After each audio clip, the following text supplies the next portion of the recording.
स्वागत है आपका अपने चैनल द लर्निंग स्टूडेंट्स में। इस वीडियो में हम करने जा रहे हैं क्लास 11 फिजिक्स पूछा चैप्टर 2 जो है यूनिट एंड मेजरमेंट। उस चैप्टर में से हमने टॉपिक लिया है डायमेंशंस। आज इसको अच्छी तरह से करेंगे। डायमेंशन होती क्या है थोड़ा बहुत आइडिया होगा आपको। जैसे कि जितनी भी फिजिकल क्वांटिटीज़ होती हैं, तो फिजिकल क्वांटिटीज़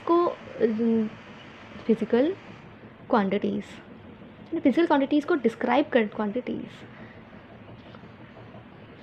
फिजिकल क्वांटिटीज़ को डिस्क्राइब करने के लिए हम डायमेंशंस का यूज़ करते हैं ना। फिजिकल क्वांटिटीज़ यानी जैसे लेंथ, मास, टाइम, टेम्परेचर और luminous intensity, mole of substance, है ना। ये सारी चीज़ें क्या होती हैं, फिजिकल क्वांटिटीज़ होती हैं। फिजिकल क्वांटिटीज़ की जो डायमेंशंस होती हैं उसको हम निकालेंगे। तो इसमें अच्छा, फिजिकल जो डायमेंशन है उसको हम रिप्रेजेंट करते हैं स्क्वायर बॉक्स से, है ना। स्क्वायर बॉक्स से रिप्रेजेंट करते हैं। अब अगर मान लेते हैं कि हमें बोला गया कि एरिया का चलो लेंथ का हमें बताओ डायमेंशन, है ना। लेंथ यानी लेंथ है तो सिंपल लेंथ है, तो इसमें क्या होगा, यानी कि इसके अंदर क्या है, लेंथ को हम रिप्रेजेंट करते हैं एल से, है ना। तो ये हो गया एल। अब हमने क्योंकि इसको स्क्वायर ब्रैकेट से रिप्रेजेंट करते हैं तो हमने यहाँ पर लगा दिया स्क्वायर ब्रैकेट। ओके, तो ये हो गया एल।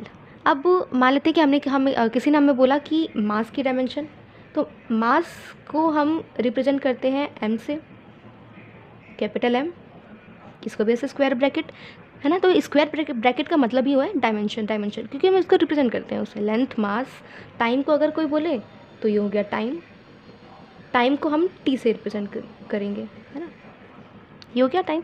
तो इसको हम जब भी करेंगे किसी भी फॉर्म में अगर हमें लाना होगा अपनी क्वांटिटी को, तो वो आएगी एम, एल और टी की फॉर्म में, ठीक है।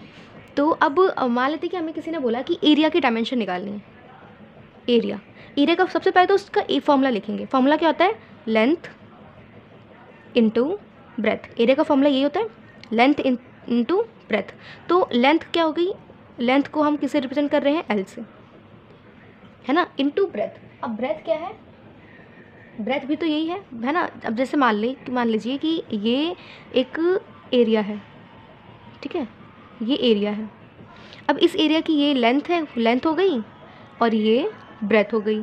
अब ये जितना हो गई, ये भी कुछ डिस्टेंस है और ये भी कुछ डिस्टेंस ही है, यानी लेंथ और ये जो ब्रेथ है वो दोनों एक तरीके से डिस्टेंस ही है ना। क्योंकि इतना भी अगर हम चलें, अगर मान लो कि हम इस पर चलते हैं तो इतना डिस्टेंस कवर करेंगे, और अगर ब्रेथ की तरफ से हम चलते हैं तो मान लेते हैं कि हम इतना डिस्टेंस कवर करेंगे। तो है तो दोनों लेंथ यानी डिस्टेंस ही, तो इसको भी हम एल लिख देंगे। अब अगर हम इसकी फॉर्म में लिखेंगे, अगर हमें प्रॉपर डायमेंशन निकालनी होगी इसकी फॉर्म में अगर, तो क्या हो जाएगा, ये हो जाएगा ब्रैकेट, पहले तो आएगा एम। अब क्योंकि इसके अंदर कहीं पर भी हमें मास नहीं दिख रहा है ना, तो इसलिए एम हो जाएगा 0। अब इसके अंदर एल, अब आई एल की बारी। एल अगर हम देखें तो इसमें 2 एल है।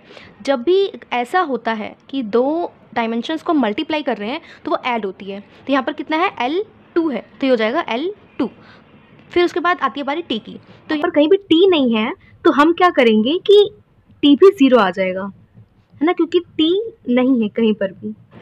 मार्कर को क्या हो गया, यहाँ पर 0 आएगा, ठीक है। तो ये हो गई हमारी एरिया की डायमेंशन। अब अगर हमें कोई बोलता है कि हमें वॉल्यूम की डायमेंशन निकालनी है, वॉल्यूम की डायमेंशन, सेकेंड वॉल्यूम, अगर वॉल्यूम निकालें तो वॉल्यूम का फॉर्मूला क्या होता है, एरिया इंटू लेंथ, है ना, area into length, sorry area into length, हाँ लेंथ भी हो सकता है। अब अगर हम करें इसके अंदर तो कैसे होगा, सबसे पहले तो एरिया क्या होता है, मैंने अभी बताया था कि सबसे पहले जितना भी फॉर्मूले को छोटा कर सके हम, जितना तोड़ सके उतना तोड़ो।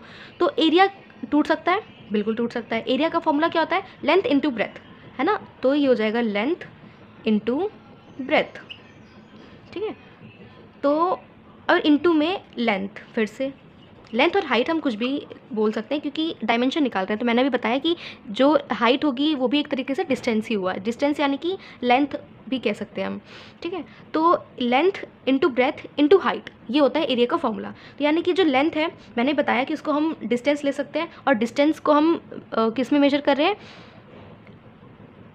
ये मास है ना, और ये एल लेंथ और ये टी टाइम, तो इसके अंदर कहीं भी मास है, इसके अंदर कहीं भी मास नहीं है, तो जो m होगा वो 0 हो जाएगा।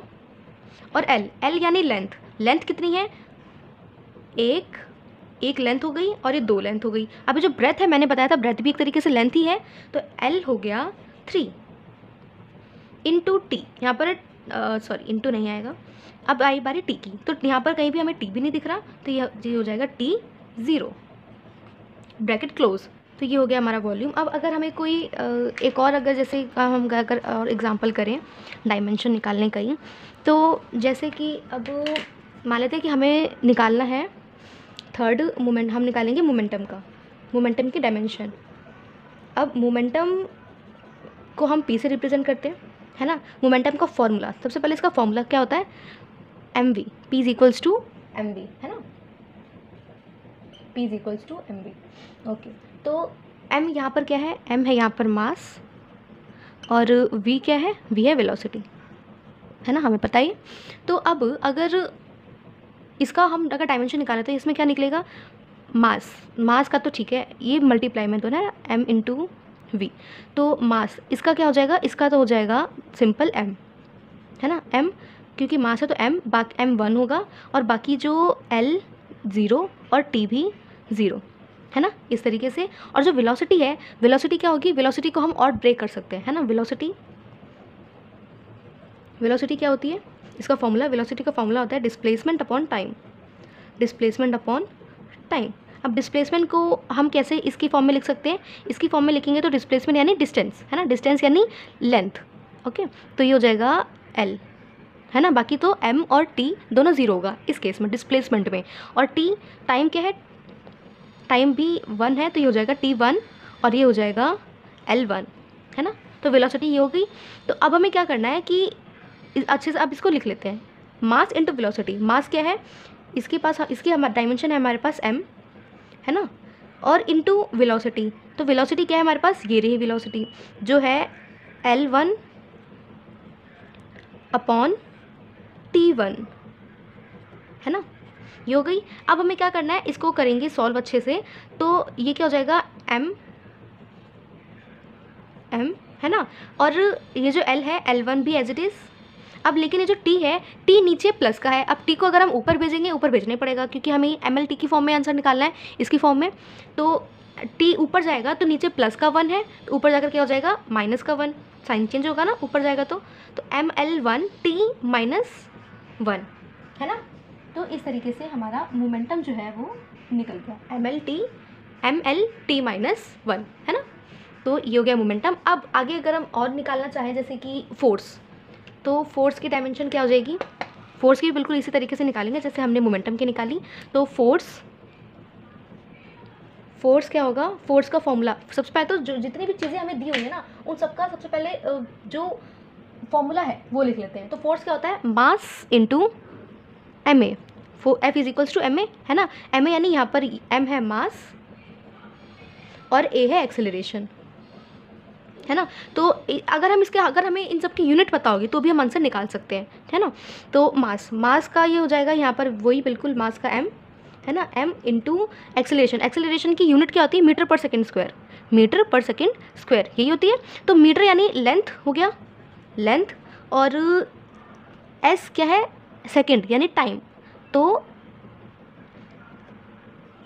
अपॉन में t इसका स्क्वायर, है ना, t का स्क्वायर।